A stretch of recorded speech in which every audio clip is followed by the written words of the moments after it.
Magandang araw po sa inyong lahat. Ako po si Father Jess De Silva, ang Parochial Vicar ng St. Francis of Assisi dito po sa siyudad ng Mekawayan, Bulacan. Ito po ay isang katesismo o pagpapaliwanag sa paglilibing ng mga isinaabong mga yumaong mahal sa buhay. Nais ko lamang po magbahagi sa inyo ng ilang mga pagninilay tungkol po sa pangangalaga sa mga abo ng mga mahal natin sa buhay. Kadalasan po na hinaharap ng mga kapatid natin na mga may yumayao sa kanilang pamilya ay ang tanong, saan nila ilalagak ang mga abo ng mga mahal nila sa buhay? Kadalasan po, inilalagak natin ito sa ating mga tahanan, inilalagay sa ating mga altar, sa cabinet, o kung saang parte ng bahay na madalas nating nakikita.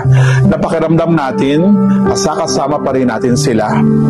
Nagpapakita po ito na tayo yung mga tao na gusto pa rin natin, kasama natin yung mga mahal sa buhay. Nagpapakita pa rin po ito ng pagmamahal natin sa kanila.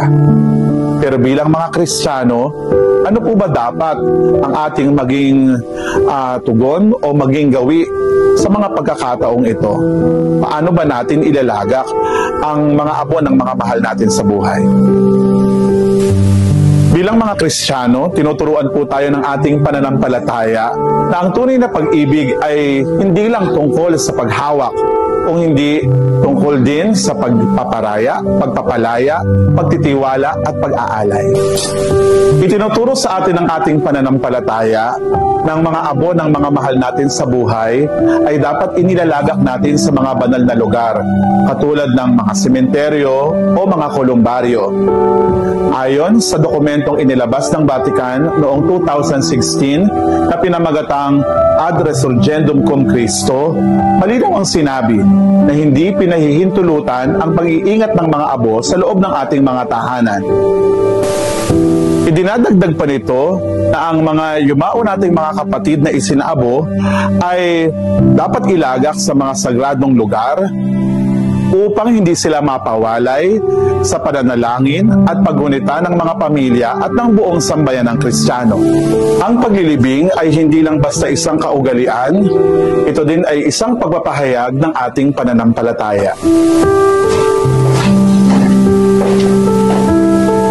Karagdagan pang punto, ang paglilibing ay pagpapahayag ng ating pananampalataya sa pagkabuhay ng mga namatay. Kapag ang ating mga mahal sa buhay na isinabo ay ating inililibing, ibig sabihin nito ay naniniwala tayo sa turo sa atin ng ating pananampalataya na ang lahat ng mga namatay muling bubuhayin ng Panginoon. Ang kamatayan ay hindi katapusan. Ayon sa katesismo ng ating simbahan, ang pagkabuhay ng mga namatay, lalo't higit ang pagkabuhay ng mga katawan, ay hindi lang mabubuhay ang ating mga kaluluwa, kung hindi pati na rin ang ating mga katawan.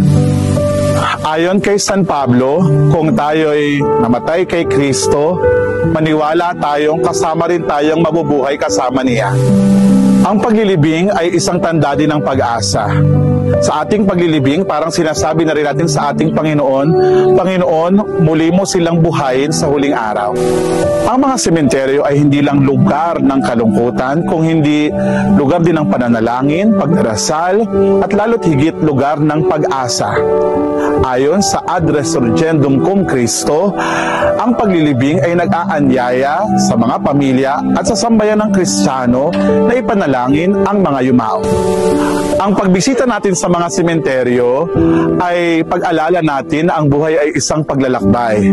Na manlalakbay tayo sa buhay na ito at uuwi tayo sa tunay nating tahanan, walang iba kung hindi sa piling ng Diyos sa langit. Yun ang buhay na walang hanggan. Ayon sa ating Panginoon, ako ang muling pagkabuhay. Ang sumasampalataya sa akin, bagaman siya'y mamatay, ay mabubuhay. Kahit sa kamatayan, ang labi o abo ay dapat tratuhin natin ng may dignidad. Ayon nga kay San Pablo, ang sabi niya, hindi ba ninyo alam na ang katawan ay templo ng Espiritu Santo?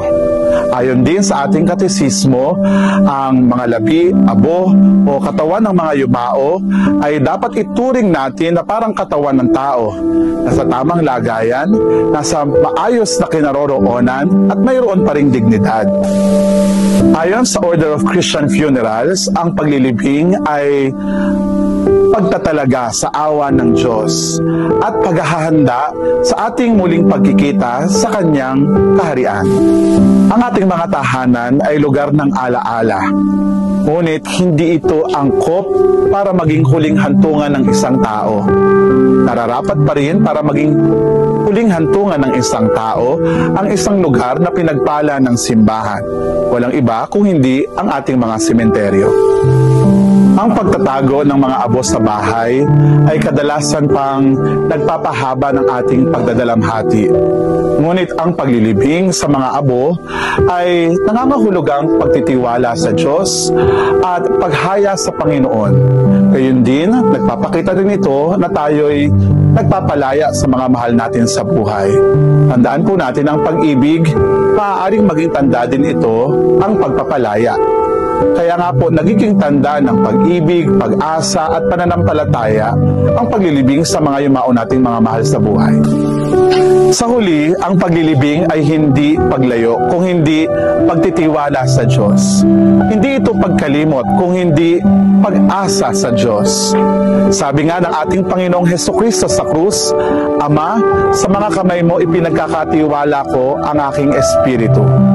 Kaya po sa mga kapatid po naming nagdadalamhati pa at inilalagak ang kanilang mga mahal sa buhay sa kanila pong mga tahanan, iniimbitahan po namin kayong lahat na ilagak na ang inyong mga mahal sa buhay sa atin pong mga libingan.